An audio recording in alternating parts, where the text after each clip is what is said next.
If you're not automating your Shopify orders into a Google Sheet, you're already falling behind, and here are 3 reasons why. In this video, I will share with you how you can use Zapier to automatically have your Shopify orders into a Google Sheet. 1. Once an order automatically flows into your Google Sheet, your ops team can have access to it and send the product directly to the customer. No manual exporting means no mistakes. 2. You can analyze product level performance in real time, so you know which products are driving the most amount of revenue and consequently your brand, and which ones are not. And 3, if you plug in costs, you're going to be able to understand which products are profitable, which ones are not, which is something Shopify alone doesn't allow you to do. So in short, one simple automation can save you hours of manual work per week and give you better data to make better business decisions. If this is your first time watching me, hi, my name is Nas and I'm an expert in e-commerce, sales and automations. I used to work at Amazon for almost 5 years, I've built my own brand, and today I help founders and brands launch and grow faster.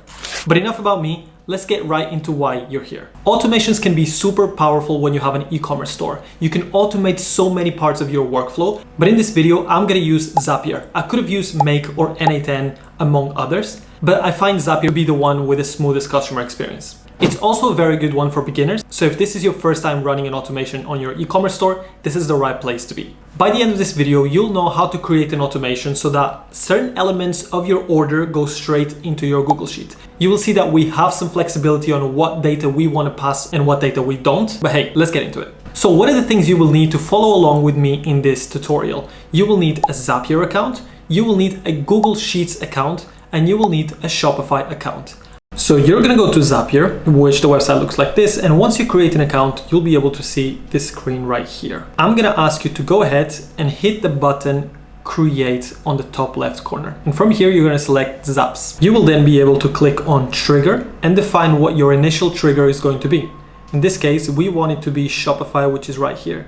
It is a premium feature, which means that you will need Zapier Premium to be able to run this automation, but you will see that it's worth it over time. You will then select the trigger event on the right hand side, and here my trigger event is going to be new order. Right here I can see new paid order. I'm just going to select this one, but if you scroll down you'll find new order as well. And this is just because some brands allow for orders to be placed without the payment being made, but generally you should only allow for orders to be placed when the customer makes the payment. So in my case, these two are actually the same. Then you're gonna go into your account and you're gonna connect it. You're gonna select yours and click test trigger, and I'm gonna continue. Now in the second stage, I'm actually going to go and select loop. Looping is a functionality built by Zapier to allow for orders to come through at different rows. And what do I mean by this? If a customer comes to your store and places an order with different products, product A, B, and C, you will see it in one line, but that's not very helpful because it will just add up the whole numbers and maybe you want to see a breakdown.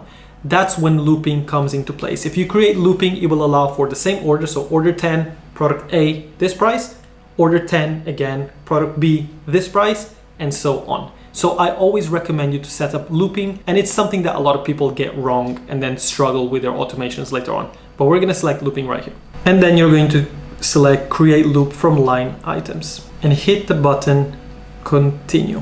Now here, what are the values we actually want to loop? And in our case, there's going to be 2 main values. Now the looping you set up really depends on the type of data you want to pull from your Shopify store into your Google Sheet. In my case, I want to pull 4 rows of data: the order number, the date, the product ordered, and the revenue I'm generated from that order or from that product. And so in my Google Sheet, I've already set up these 4. I know that the order number and the date are always going to be the same, but the product ordered and the revenue will differ from line to line. So those are the 2 elements that I will want to loop. So right here, I'm gonna select product as the name, and I'm going to go for line item. And then I'm gonna add a value set, and I'm going to write price. And right here, line item price. So it's appearing no data, sometimes it glitches a little, and of course, as soon as I'm recording this, it's going to glitch. But all of this is fine.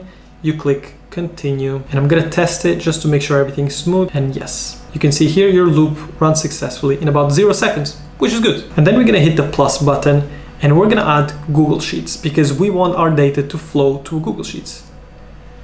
Now, if you go here to the right hand side on action event, I'm gonna select create spreadsheet row, and be careful, don't click on create multiple spreadsheet rows because that will give you an error later on. What you want to do is create spreadsheet row. So this one right here. And then you're gonna go and click on account and select your Google account and hit the button continue. Now here you're gonna select your drive. You may have different Google Drive folders.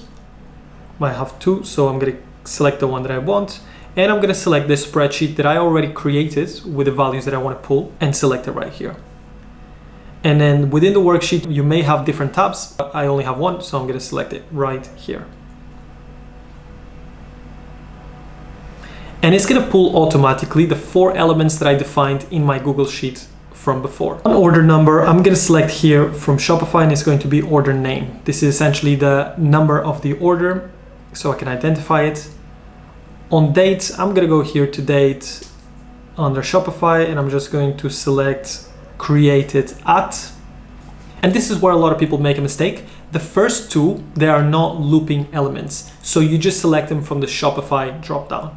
Whereas the second two, product ordered and revenue, will be taking from the looping elements. So you select here, you select the second option, and you're gonna find the one that applies. So the first one is product, and the second one under revenue is going to be price. And so once you have all the elements in place, you're gonna hit on the top right corner, test run, and I already ran a test just before I record this video, but if you click on a different order, you can hit test run, and what's gonna happen is that you're gonna get this notification saying test run started successfully, and in 6 seconds, boom, yes, it seems to be working. And when you go here, you're gonna be able to see that the data that I want has been pulled successfully. I've got the order number, I've got the date, where you can change the format of the date, the product ordered, and the revenue per unit. A single Shopify order has a lot of hidden information within it. You will be able to see things like at what time was the order placed, what is the customer address, what is the customer name that placed the order, how much does it cost, how much tax did you pay on that order, and so many other parameters. So it's up to you to define which elements of it you want to automatically send to your Google Sheets. If you want to send the information to your ops team for fulfillment, maybe you want the order number, the product, the customer name, and the customer address, and that's it. You don't want to put any information about pricing or taxes or anything other along those lines.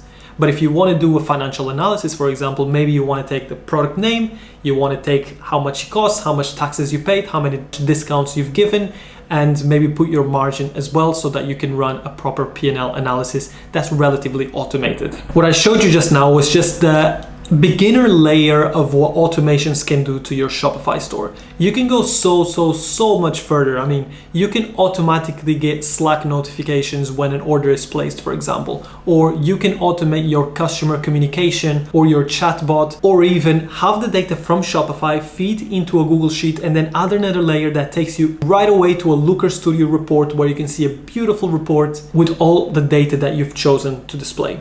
So there are so many things you can do, and you can create different points and different triggers that create different workflows. If you have challenges with your automation, or if you want help to get started, make sure to reach out on sellingwithdas.com. I'm leaving it right here and on the description, and I'm more than happy to jump on a call and see if I can help you. If you like this tutorial, make sure to give it a like, a comment, subscribe, hit that bell button, because I will be making a lot more videos about automations, about e-commerce, and about sales in general. Thank you so much for watching, and I'll see you in the next video.